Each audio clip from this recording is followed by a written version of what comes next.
Hello, my name is Terry Hansen. Great to be back with you. As you may know, I'm the president and founder of the Hansen Group Company and the creator of Hansen University. During this quick little video, I want to share with you as a business owner or a manager some strategies that you can use to build a culture of accountability. The reason why is oftentimes in our organizations we run into employees or even entire departments or teams that have a tendency just to clock in, clock out. They're not really engaged or participating in a really meaningful way in the organization. They kind of just plod along. Sometimes the individuals are not quite performing up to the level of expectation that we want them to. They struggle to hit their goals, the outcomes or results that we've set for them. They could be very busy in their job descriptions and the things that they're doing, but just not productive. The organization's just maybe plateaued or stuck. So what do we do as managers or leaders in that sort of a situation? Well, there's a lot of right answers and there's a lot of ways to tackle that problem, but one of them that it's smart for us as managers to pull out of our toolbox is developing a culture of accountability. Now, we hear the word accountability all the time in business, but how do you actually build that? What do you do if you don't have one of those? How do you get it? Two strategies that I want to share with you. The first is building and using a scoreboard with your team, and the second is using weekly roundtable meetings to develop a kind of a cadence of weekly accountability there. So let's break each one of these down and talk a little bit about them. First off, scoreboards. So what is a scoreboard? Usually when we hear scoreboard, it's kind of in the context of sports, right? Go with me mentally. Pretend that you're at a basketball game. You're up in the stand looking at the court. Right above the court, you got the big jumbotron there, right? And if you look at that jumbotron, the big scoreboard, what's being tracked there? What numbers do you see there? There's not very many, maybe a small amount, half a dozen. But think about all of the numbers that are being tracked then on the coach's clipboard. There's like 101 numbers there, spreadsheet, tracking all sorts of stuff.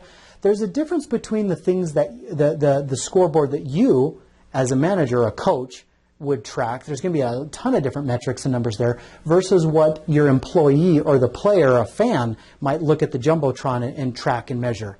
There's very few things that a player or a fan or an employee is going to track on their scoreboard.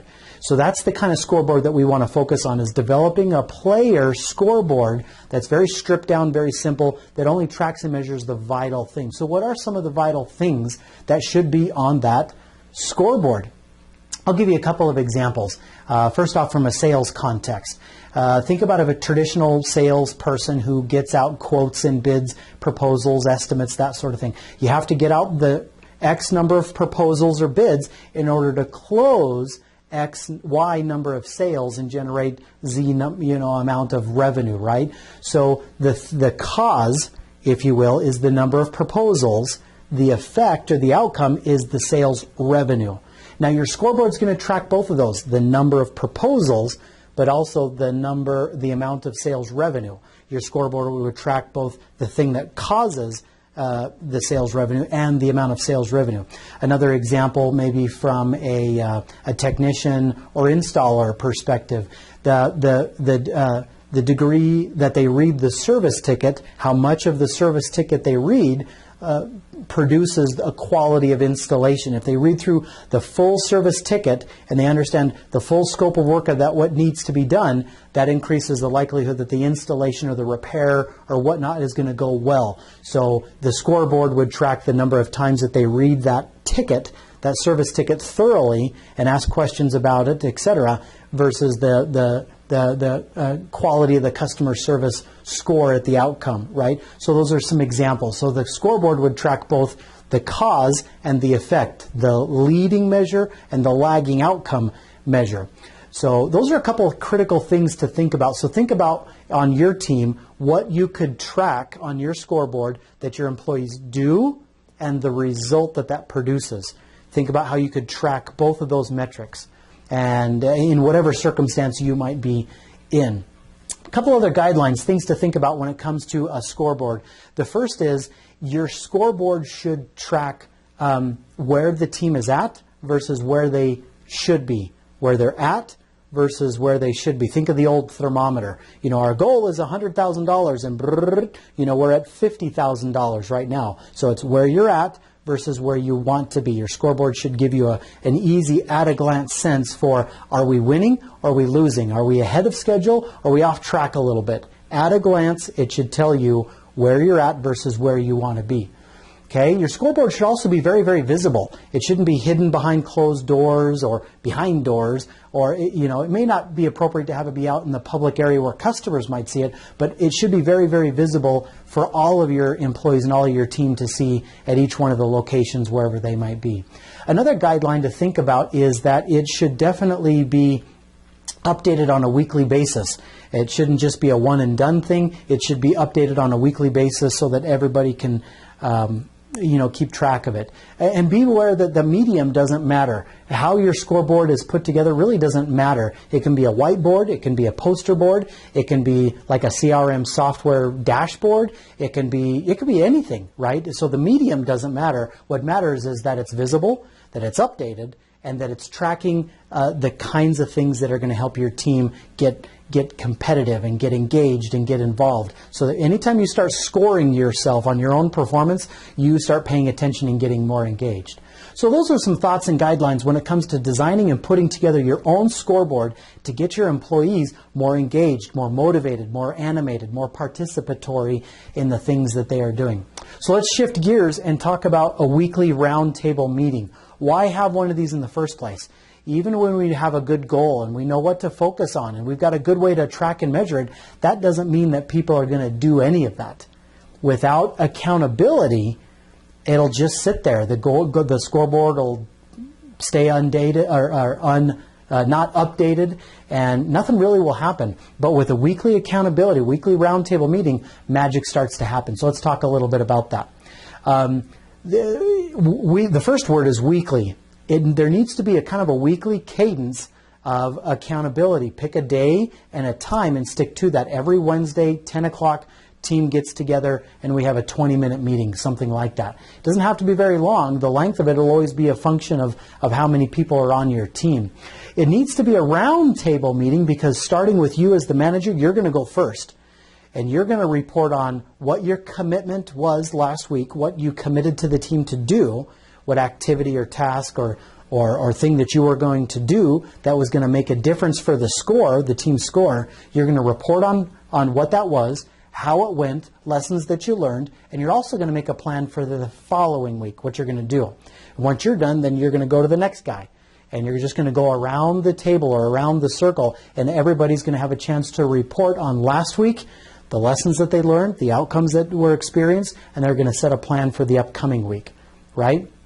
So it's got to be kind of a round table. Everybody's got a chance. It's not a one-sided lecture from the manager to the underlings, right? Everybody has a chance to chime in and say their piece on what they're doing as a team member to contribute to the overall team score, right? And it needs to be a meeting. It needs to be scheduled at the right time, right date, fixed every single time so everybody can know when it comes, etc. And again, it doesn't have to be long, 15, 20, 30 minutes tops. It's not a big bureaucratic long thing by any means. But let's walk through the 5 things that you're going to want to do as a manager during this meeting. So the first step is when everybody gets together, take some time to update the scoreboard. So how many proposals did you get out this week? Good. We'll write that down. How many proposals did you get out this week? Okay, good. Write that. So total that up. So update your scoreboard, and how much revenue do we have so far this week? Great. Let's write that. So update the scoreboard so everybody's, getting a sense for what it is. So the second thing that you want to do is as you go around the circle and everybody reports on how things are going, you're going to review, you're going to review the scoreboard. So after it's updated, you're going to review the scoreboard to see if the needle is moving at all. Has there been any change? Is anything moving? Are we making progress? And what lessons are we learning? What's working? What's not working? What needs to be changed or tweaked or modified, right? So reviewing the scoreboard after it's been updated and determining as a team, is it moving? Is it working? Are we growing? Are we improving? Are we winning? Are we losing? That's an important step. The third step is starting with you. You're going to go around the table and report on what task or activity you committed to the team last week that you are going to do to move the needle, to raise that score, to hit that sales revenue number, right? Whatever the case might be. And so you're going to report on previous commitments, how it went, and how the outcomes were.